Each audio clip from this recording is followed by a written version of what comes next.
Hello everyone. Welcome back to Turkish Spotlight Secrets.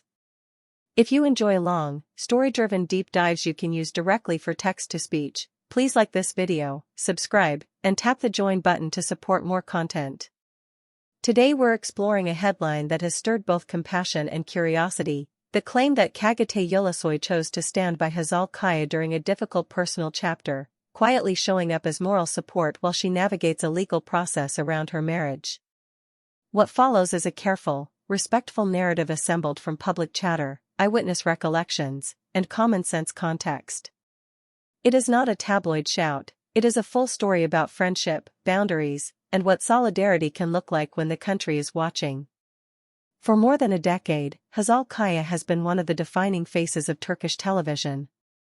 Viewers know her for sharp instincts, a fierce work ethic, and a grace that survives even the longest shooting days. Away from the set, she has kept her private world intentionally small. That choice has made admiration easier and speculation harder. Recently, though, the quiet around her personal life cracked. A family matter reached the courts, and with it came a wave of commentary, some helpful and some not.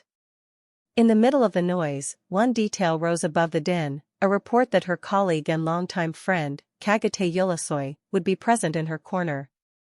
Not as a spokesperson. Not as a protagonist. Simply as a familiar face in a long hallway at an early hour. To understand why that single gesture landed so deeply with the public, you have to rewind to the beginning of their connection. Years ago, Hazal and Çağatay shared screen space in one of those projects that becomes a reference point for a generation. It was not just the plot that carried the show. It was the trust between two young actors learning to be steady for each other across tight schedules and relentless attention. Long after the final episode, that trust remained. They built separate careers, pursued different roles, and lived different lives, but the professional respect stayed in place like a foundation you cannot see until a storm arrives. The storm in question did not begin with a scandal. It began with sadness. Marriage is a private covenant, and when it falters, the people inside it carry the heaviest load. The public often wants a villain, but life rarely offers one. What Hazal faced, according to those who prefer empathy over gossip, was less an explosion than a series of hard conversations that led to harder decisions. Lawyers entered the picture. Court dates were scheduled. There were mornings that started before sunrise and ended with paperwork instead of applause. On one of those mornings, a small crowd gathered at the courthouse entrance. Some were there for other cases, some out of simple curiosity, some holding cameras that always seemed to find the famous among the anonymous. The air felt like a waiting room, time slowed. Then a familiar outline appeared at the curb. It was Çağatay. Not with a publicist. Not with a statement.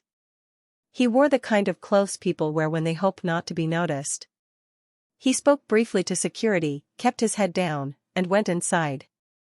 What does support look like in a building where every word is recorded and every step echoes? Sometimes it is a seat 8 rows back in a corridor. Sometimes it is a paper cup of tea passed into a quiet corner.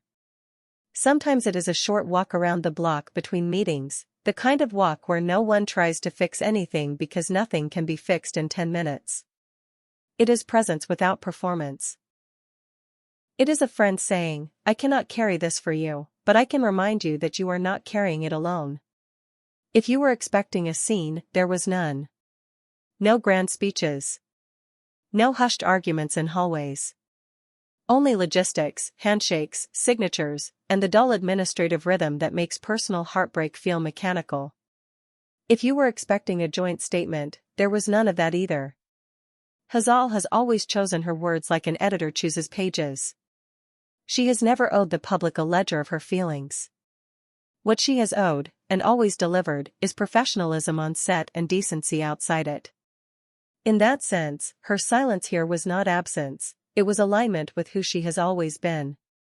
The media, inevitably, tried to map a larger story onto a small moment.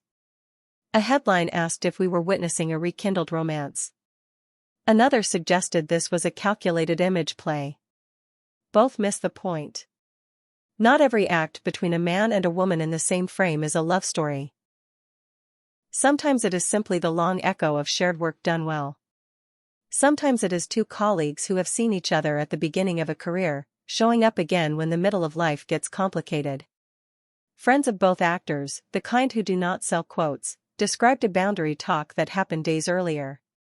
The essence was simple. If you come, come as family. No interviews. No hallway selfies. No hanging back for an exit shot. If the cameras gather, we do not feed them. If the questions come, we let them pass. It is an etiquette for public friendship that too few people practice. Show up fully for the person, starve the spectacle. Inside the building, the clock did what clocks do. Sessions convened and adjourned. Folders moved from desk to desk with the indifference of paper. People came and went through a door with a squeaky hinge.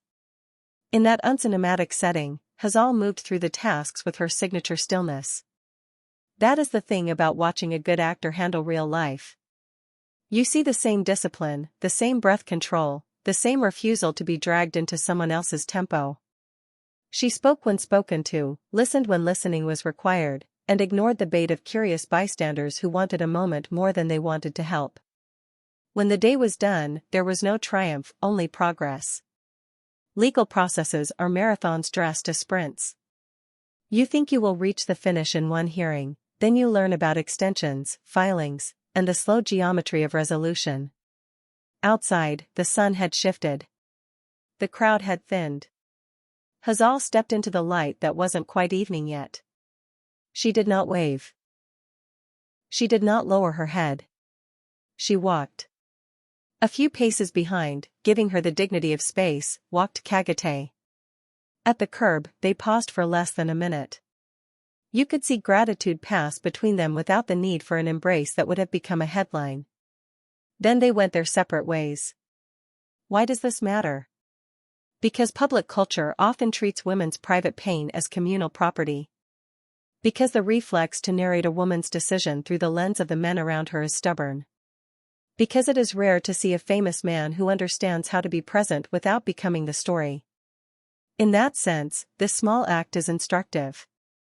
It suggests a model of solidarity that does not devour the person it is meant to protect.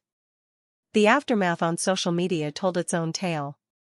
Fan pages posted messages that sounded like letters from a neighborhood rather than blasts from a billboard. Take your time. Take your space. We are with you. A few chose louder speculation, but the dominant tone was respect. Even the most enthusiastic shippers, people who carry years of edits and playlists in their pockets, seemed to understand that this was not the place for fantasy. This was the place for quiet. Industry chatter shifted too. Instead of dissecting a private hearing, commentators emphasized workplace kindness. Directors spoke about how steady colleagues stabilize a set long after a crisis ends. Crew members told stories about actors who keep the mood humane even when the schedule is cruel. In those stories, names do not matter, but values do. Show up. Do not crowd. Hold the line. As for what comes next, the answer is boring in the best way. Work continues. Scripts are read and revised. Call sheets go out.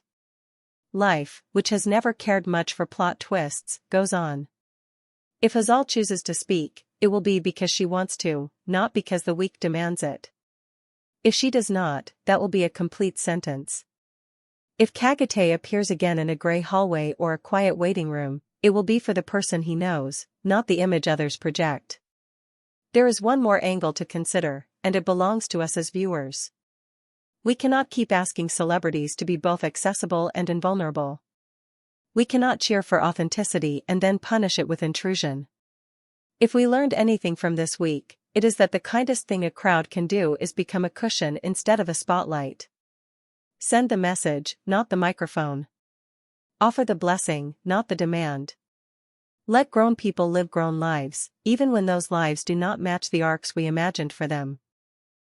So here is the simplest reading of a complicated moment. Hazal Kaya walked into a building to do a hard thing with dignity. Çağatay Ulusoy chose to be nearby, not to perform, but to steady. That is all. And that, in a time that turns everything into content, is not a small thing. If you appreciated this measured approach and want more narratives that prioritize context over clamor, please like this video, subscribe to Turkish Spotlight Secrets, and ring the bell. Tell me in the comments how you think public figures and their friends can protect private dignity in public spaces. Thank you for watching, take good care of yourselves, and goodbye.